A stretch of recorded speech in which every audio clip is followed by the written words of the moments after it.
Howdy folks, Spencer here, and today I want to go over the latest batch of news for STO on both PC and console. As always, chapters are listed down below. And I want to start off today over on the console side. The only bit of news that I have for you guys is that there's a double XP weekend that has just started, and it's going to be up until January 29th. So if you have any characters you need to level up, or you need to grind some spec points, this is going to be a good weekend to do so.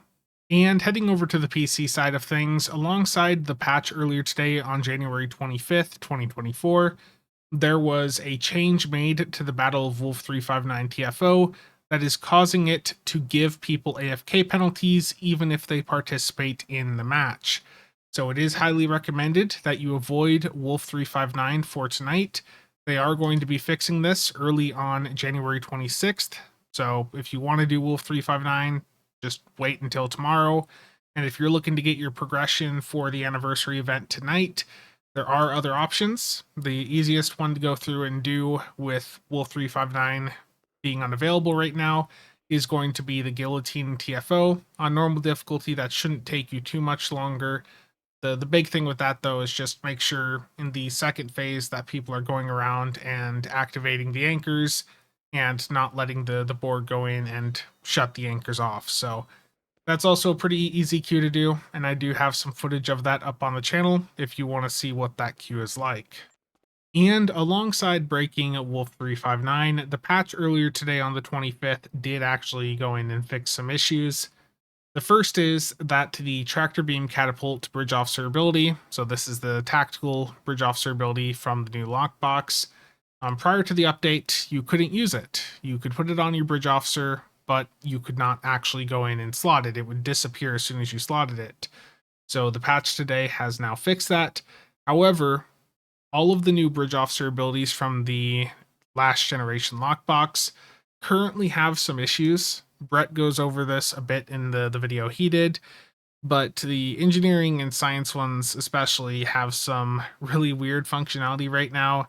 They have like no minimum cooldowns, and the performance of them right now just doesn't seem like something that may remain long term.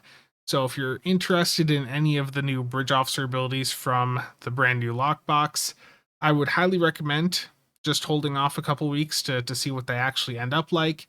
I would be very cautious about going in and investing, on picking a ton of these up right now based on their current performance, which is quite clearly a bit funky. The next thing here is that they resolved an issue that caused the wrong pistol model to be visible for the 2399 Starfleet Phaser Stun pistol. They resolved an issue that caused the wrong grand prize announcement to pop up for the Dudersat. So, as many of you probably noticed, for the first couple of days, it kept popping up that people were winning the Protostar, when in reality, they were actually winning the Dudersat. So, that was fixed. And they resolved an issue with the Vox command kit module so that it now confuses the target as intended. And there is a couple of known issues here. Some captains may not be able to change their height in the tailor. Klingon captains cannot currently access the Wolf 359 Memorial. The transporter filter does not currently have a stat increase when ranked up. Some of the bridge officer manuals have some issues, like I said. Some of the assimilated probes that you kill in Wolf 359, or I guess Wolf 259, according to the blog here, do not actually count for the rewards at the end of the TFO. And they also have noted here that the tactical bridge officer ability is doing more damage than intended and does not reliably hit the target when used. So yeah, the bridge officer stuff again, just hold off. Like just wait a couple weeks on the new bridge officer abilities and wait to see what they're like at the end of February. And as you may have noticed, there was no mention of the random elite TFO rewards in those patch notes. And indeed, following the patch earlier today, nothing actually changed for the rewards from TFOs. So you can now see that as of me looking at the exchange here on January 25th at 8:30 p.m. Central Time, there are now Isomags on the market for 1,000,000 EC. And there's even some actual energy damage mod ones here, like Tetrion. So yeah, it's all crashing down quite a bit now, And I think as we progress through the weekend here, if this is still persistent following the patch tomorrow, you're going to see Isomags tank even more. So if it keeps up, Isomags may not be the best EC option to go with when you're picking the rewards from the random elites. The hanger pet versions of these advanced consoles, I don't think people have really been going that crazy for. You find one of those here, the subspace com. I mean, those are actually worth a little bit more than Isomags right now. So if you're going in and farming the random elite TFOs, we may be at a point now where you may want to take a look at the pricing of the other advanced consoles, because you might, if you're looking to sell for EC, you might be able to get a bit more money with some of the other options. And for those of you wanting to learn more about the behind the scenes for the recent Wolf 359 content, they had a really good discussion on the 10 Forward stream earlier this week, so I'll have that linked down below for those of you interested. And for those of us on PC, with the Both Worlds season now live, we're starting to see giveaways pop up from some of the external websites. And the only one up so far is Alienware Arena, but we should see one pop up from SteelSeries sometime soon, I'd imagine. But for the Alienware Arena one, the pack that they have is the Adaptive Evolution Bundle. This contains the Undine Biotech Battle Armor, a Gekli Companion, and 12 inventory slots.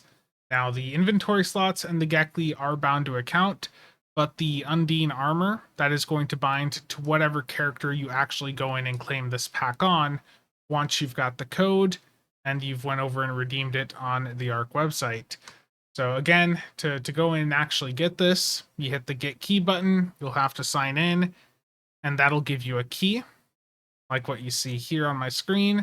You would then take that key, go over to the ARC redeem page, which I'll have linked down below in a pinned comment. Take that code, paste it in, hit submit, and then once you've done that, go in game. You may have to relog on your character, but you can go then to the promotions tab, and you should see it in there. Now, that Undine armor, again, that is going to bind to whatever character you claim this pack on. So make sure you're claiming this on the character you want the armor on. The Gekli pet and the inventory slots, those from the wording there should be in a box so you can move those. So I'm going to claim this. I'm going to claim this here. And yeah, it gave the boxed version of the inventory slots.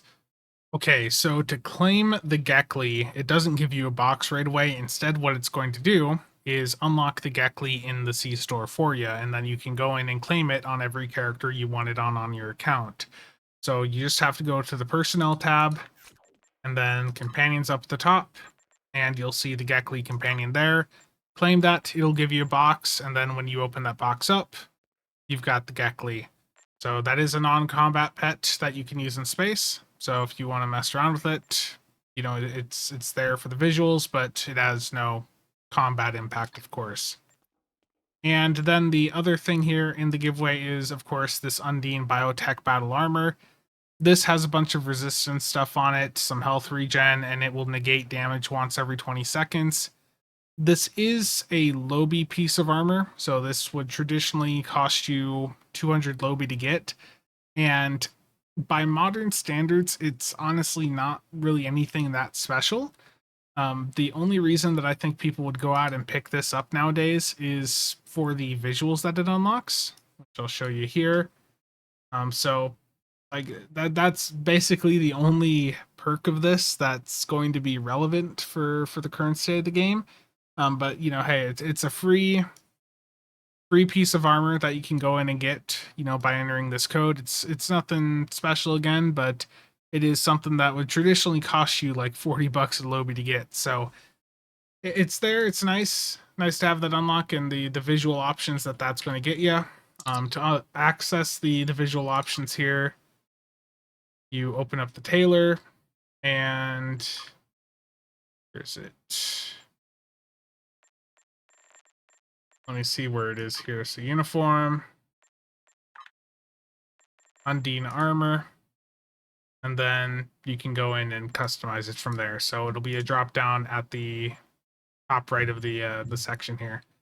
The visuals, like you see on the wiki thing, they're not something that really interests me too much, but it's customization options that I know some of you will enjoy. And the last thing for today is a reminder of the events and sales currently up on PC. So the event we have up right now is bonus XP, and that'll be running up through January 29th. Then we have on the sale side 15% off Master Keys plus a return of the 20 keyring bundle up through the 29th as well. 20% Lobby sale. And then there is a Start Your Adventure sale, all running up through the 29th.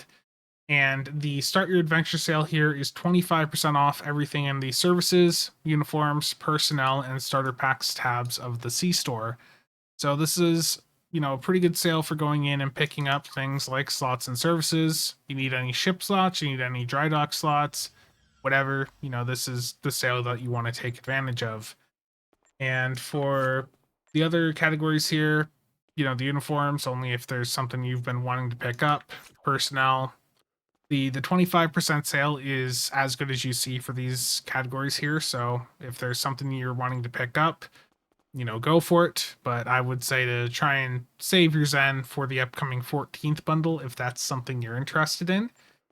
And if you're a brand new player, the thing that you definitely want to go through and pick up here is the energy credit cap increase if you're on PC.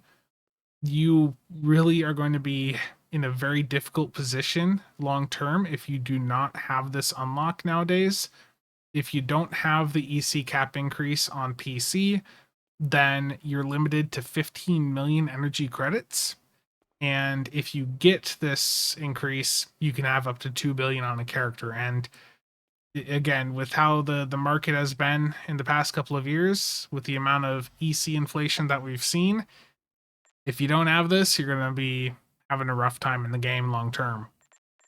And starter packs are also on sale with this. So if you want to grab a couple inventory slots for a character, you may want to take a look at the Elite starter pack if you haven't purchased that before. There's also the faction starter packs, and most of these aren't super amazing, but if you're a brand new player, you may find like the Romulan or Klingon ones interesting. But something to keep in mind is that the trait you get off of the Klingon starter pack and the Romulan starter pack here is Withering Barrage, and that is a trait that you're going to be able to get for free with the upcoming Klingon recruitment event that they're probably going to be starting up sometime in February. So if you're a brand new player and you just, also want a good ship, I'd say honestly just grab the free T6 coupon that is still available in the promotions tab of the C store and use that to get a good platform, and then get Withering Barrage off the T6 ship that you get from the Klingon recruit. But yeah, that's going to be it though for today. If you have any questions or comments, feel free to drop them down below. Again, thank you to all channel members and viewers for the continued support. See you guys around.